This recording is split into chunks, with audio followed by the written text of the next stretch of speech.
મિત્રો કેમ છો બધા? મજામાં જશો ને હું પણ મજામાં છું। આજે આપણે બનાવવાના છે વઘારેલા ભાત। તો વઘારેલા ભાત બનાવવા માટે જો આપણે 1 વાટકી ભાત સરસ રીતે ધોઈ અને લઈ લીધા છે, વટાણા લઈ લીધા છે, ટમેટું, ડુંગળી અને મરચાં અને બટેટા, આટલી વસ્તુ આપણે લીધી છે શાકભાજીમાં। અને આપણે આ ભાત ખીચડિયા ચોખા જે કહે ને એ જ છે, પણ તો પણ આમાંથી સરસ મજાના છૂટા છૂટા બને ને એવું આપણે એવી રીતના ભાત બનાવવાના છે અને ખાવાની ખૂબ જ મજા આવે। અને વેજીટેબલ શાક બધા હોય એટલે ખાવાની બહુ મજા આવે ભાત। તો એક તજનો ટુકડો લઈ લીધો છે અને 2 લવિંગ લઈ લીધા છે અને બાકીના મસાલા જોશે એ પ્રમાણે લેશું। 1.5 પાવડા જેટલું જો આમાં તેલ ગરમ કરવા મૂકી દીધું છે। તેલ ગરમ થાય એટલે આપણે રાઈ જીરું એડ કરવાનું છે। રાઈ જીરું થોડું આપણે વધારે ચડિયાતું રાખવાનું છે એમ।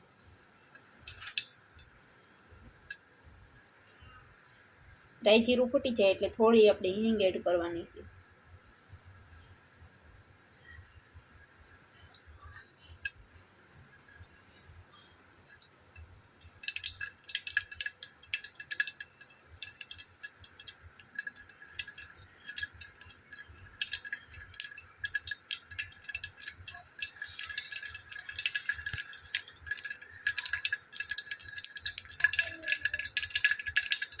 રાઈ જીરું ફૂટી જાય એટલે આપણે હિંગ એડ કરવાનું છે।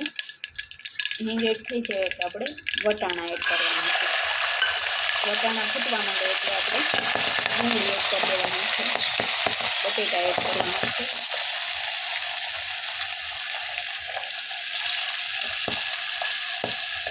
પછી આપણે મરચાં એડ કરી દઈશું। ટમેટું આપણે છેલ્લે એડ કરવાનું છે।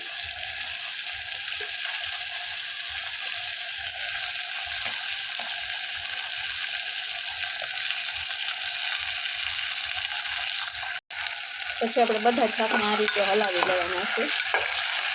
સરસ હલાવાય છે પછી આપણે એમાં સ્વાદ પ્રમાણે મીઠું,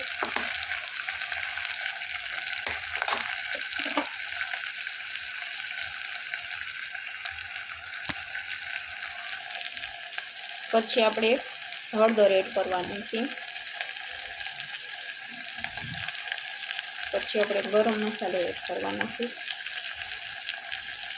ધાણા જીરું તમારે એડ કરવું હોય તો કરી શકો, નકર સ્કીપ પણ કરી શકો છો।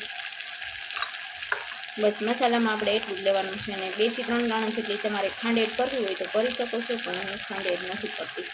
સરસ રીતે હલાવી મિક્સ કરી અને આપણે ભાત એડ કરી દેવાનું છે। આમાં લાલ મરચું આપણે નથી એડ કરવાનું, કેમ કે લીલા મરચાં નહીં ખાશે ને એટલે આપણે લાલ મરચાંનો પાવડર નથી નાખવાનો। તો જો હવે સરસ હલાવાઈ ગયું છે ને હવે આપણે એમાં ભાત એડ કરવાના છે।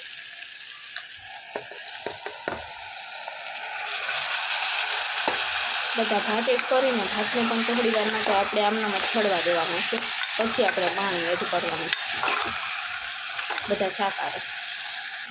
ભાત એડ થઈ જાય ને પછી આપણે ટમેટું એડ કરવાનું છે। ટમેટું એડ કરીને સરસ રીતે હલાવી લેશું અને પછી તમે 1 વાટકી ભાત નહીં ખાવા હોય ને તો આપણે 1 વાટકીથી થોડુંક જ જાજુ પાણી એડ કરવાનું છે। બટેટા અને ભાત જેટલું જ પાણી એડ કરવાનું છે, બાકી શાકભાજીમાં પાણી નહીં જોઈએ। સોરી, તો આપણે લવિંગ અને તજ નાખ્યું હતું, હું તમને કહેતા ભૂલી ગઈ હતી એટલા માટે સોરી। તો એ આપણે હિંગ એડ કર્યા પછી એડ કર્યું હતું અને હવે આપણે 1.5 વાટકી જેટલું પાણી એડ કરી દઈશું।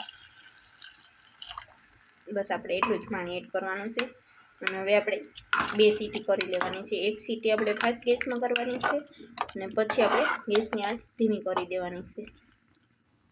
તો જો આપણે આટલું જ પાણી એડ કર્યું છે તો હવે કુકરનું ઢાંકણ કરી દઈશું બંધ। તો જો આપણે મસ્ત મજાના આપણા ભાત ચડી ગયા છે અને પાણી પણ એકજૂટ થઈ ગયું છે અને મસ્ત આપણા ભાત થઈ ગયા છે રેડી। તો હાલો બધા ભાત ખાવા। તો ફરી મળીએ નવા બ્લોગમાં, ત્યાં સુધી બાય બાય।